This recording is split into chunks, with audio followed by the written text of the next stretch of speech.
परिचय। सुप्रभात सर। सुप्रभात छात्रों, कृपया बैठ जाएं। आज हम नया पाठ परिमेय संख्या शुरू करेंगे। इस पाठ में आप जानेंगे कि परिमेय संख्याओं को परिमेय क्यों कहते हैं और परिमेय संख्याएं किस प्रकार दैनिक अर्थगणित के प्रयोग में आने वाली संख्याएं हैं। तो आइए पाठ शुरू करें। उद्देश्य। इस पाठ के अंत में आप निम्न करने में सक्षम हो जाएंगे: परिमेय संख्याओं, पूर्ण संख्याओं और पूर्णांकों में विभेद करना, परिमेय संख्याओं को परिभाषित करना, परिमेय संख्याओं का योग, व्यवकलन, गुणन और भाग करना, परिमेय संख्याओं के लिए शून्य और एक का महत्व बताना, परिमेय संख्याओं के योज्य, तत्समक और गुणनात्मक तत्समक की व्याख्या करना, किन्हीं दी गई दो परिमेय संख्याओं के बीच की परिमेय संख्याएं ज्ञात करना। संख्या पद्धति। पूर्ण संख्याएं साधारण, शून्य, 1, 2, 3, 4, 5 इत्यादि संख्याएं होती हैं। इनमें कोई भिन्न नहीं होता। शून्य के अतिरिक्त सभी धनात्मक पूर्ण संख्याएं प्राकृतिक संख्याएं होती हैं। पूर्णांक पूर्ण संख्याओं के समान ही होते हैं, किंतु उनमें ऋणात्मक संख्याएं भी होती हैं।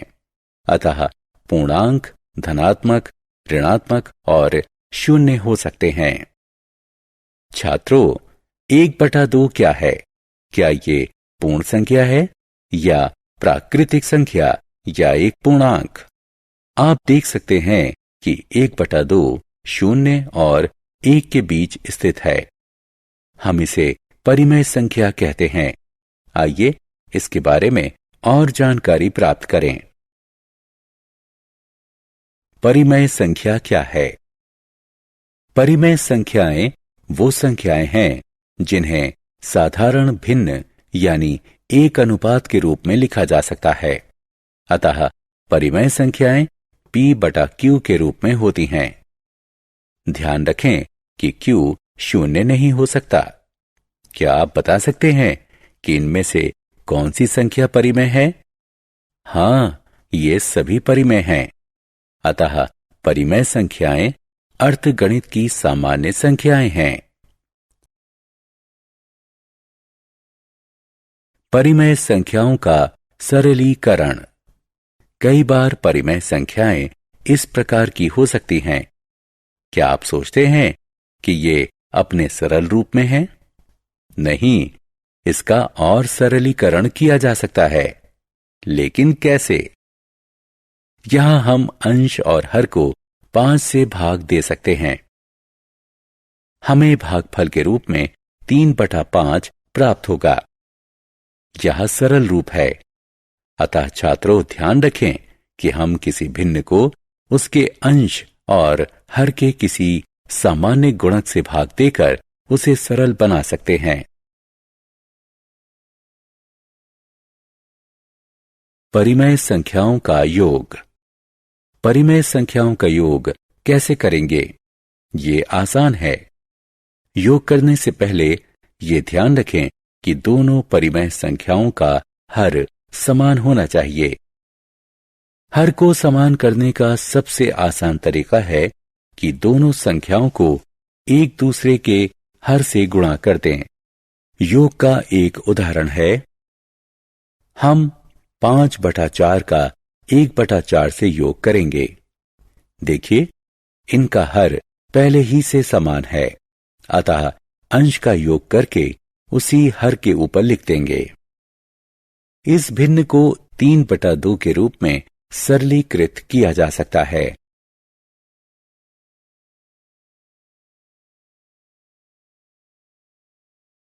परिमेय संख्याओं का व्यवकलन। परिमेय संख्याओं का व्यवकलन भी योग के समान ही होता है। परिमेय संख्याओं का व्यवकलन करने से पहले सदैव समान हर प्राप्त करें। यदि यह समान नहीं है तो दोनों संख्याओं के हर का एक दूसरे से गुणन कर दें। यह व्यवकलन का एक उदाहरण है। हम 5/7 से 1/7 को घटाएंगे। हम जानते हैं कि हर पहले ही से समान है, अतः अंश का व्यवकलन करके उसके परिणाम को उसी हर के ऊपर रख दें।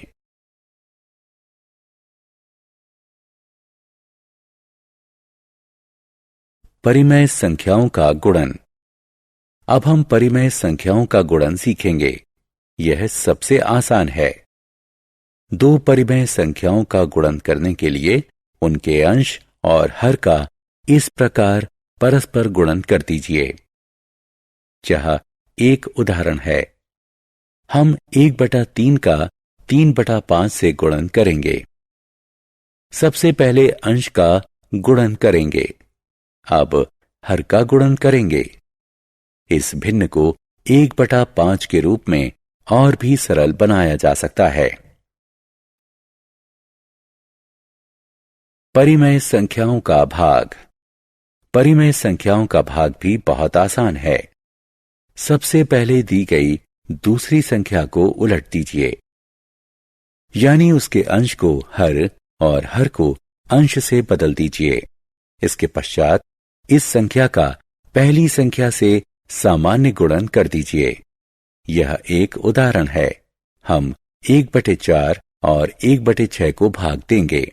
अब हम दूसरे भिन्न को उलट देंगे, जिससे इसका व्युत्क्रम प्राप्त हो जाएगा। पहले भिन्न का व्युत्क्रम से गुणन कर दीजिए। इस भिन्न को 3/2 के रूप में सरल किया जा सकता है। 0 और 1 की भूमिका।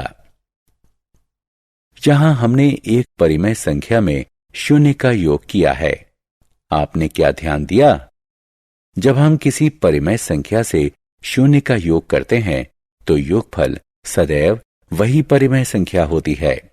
इसलिए 0 को परिमेय संख्याओं का योज्य तत्समक कहते हैं। अब एक परिमेय संख्या से 1 का गुणन करिए। आपने क्या ध्यान दिया? जब हम किसी परिमेय संख्या का गुणन 1 से करते हैं तो गुणनफल वही परिमेय संख्या होती है। इसलिए 1 को परिमेय संख्याओं का गुणनात्मक तत्समक कहते हैं। योज्य और गुणनात्मक प्रतिलोम। अध्ययन के दौरान आपने ऋणात्मक संख्याओं को देखा होगा। क्या -1 ऋणात्मक मान है 1 का? हां, क्योंकि 1 जमा कोष्ठक में -1 के बराबर 0 होता है। अतः हम कह सकते हैं -1 1 का ऋणात्मक मान या योज्य प्रतिलोम है। इसी प्रकार किसी भी परिमेय संख्या जैसे 3/7 के लिए योज्य प्रतिलोम -3/7 योज्य प्रतिलोम होगा। विचार कीजिए कि 7/19 का किस परिमेय संख्या से गुणन करने पर गुणनफल 1 प्राप्त होगा। निश्चित ही यह संख्या 19/7 होगी। अतः हम कह सकते हैं कि 19/7 7/19 का व्युत्क्रम या गुणनात्मक तत्समक है।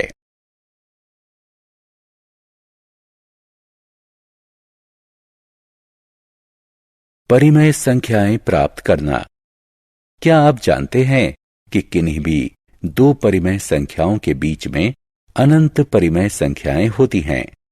अतः हम इनके बारे में जानेंगे। आइए हम इन दो परिमेय संख्याओं के बीच की परिमेय संख्याओं को माध्य विधि से ज्ञात करें। अतः हम कह सकते हैं कि 3/8 1/4 और 1/2 के बीच में स्थित है। सर्वप्रथम इन संख्याओं का योग ज्ञात करें जो 3/4 आएगा। अब इस योगफल को 2 से भाग दें। हम जानते हैं कि भाग में दूसरी संख्या उलट जाती है और चिन्ह गुणन के चिन्ह में परिवर्तित हो जाता है। इस संक्रिया को करने के बाद हमें परिमेय संख्या 3/8 प्राप्त होती है।